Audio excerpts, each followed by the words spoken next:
મહીસાગર જિલ્લાની 3 નગરપાલિકામાં આજે પ્રમુખની વરણી થશે। બાલાસિનોર, સંતરામપુર અને લુણાવાડા પ્રમુખ અને સમિતિના અધ્યક્ષ તરીકે વરણી કરવામાં આવે, જેમાં જે નામોની ચર્ચા હતી એ જ નામોને ડિક્લેર કરવામાં આવ્યા છે। લુણાવાડા નગરપાલિકામાં પ્રમુખ તરીકે ડોક્ટર કીર્તિ પટેલની વરણી કરાઈ છે। બાલાસિનોર નગરપાલિકાના પ્રમુખ તરીકે ગાયત્રીબેન ત્રિવેદીની વરણી કરવામાં આવી છે। જિલ્લાની 3 નગરપાલિકામાં ભાજપે સત્તા સંભાળી છે।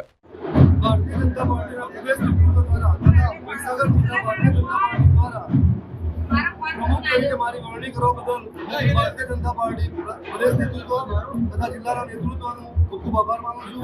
હું જિલ્લા ભાજપના પ્રમુખ શ્રી દશરથભાઈ બારિયા સાહેબ, મહામંત્રી શ્રી જયેન્દ્રભાઈ બારોટ, મહામંત્રી શ્રી લાલજી કાકા, મહામંત્રી શ્રી પ્રદીપસિંહ રાઠોડ, શહેર પ્રમુખ શ્રી ઋષિરાજ પંડ્યા તથા મારા સાથે કોર્પોરેટર મિત્રો, ભાઈઓ બહેનો અને લુણાવાડા સૌ નગરજનોનો ખૂબ ખૂબ આભાર માનું છું। મને પ્રમુખ તરીકે વરણી કરવા બદલ ખૂબ ખૂબ આનંદ અને હર્ષની લાગણી અનુભવું છું અને હું 2.5 વર્ષ સુધી મારા પદની ફરજો ખૂબ જ નિષ્ઠાથી નિભાવીશ। હું તન, મન અને ધનથી લુણાવાડાની નગરની પ્રજાની સેવા કરી ખાતરી આપું છું।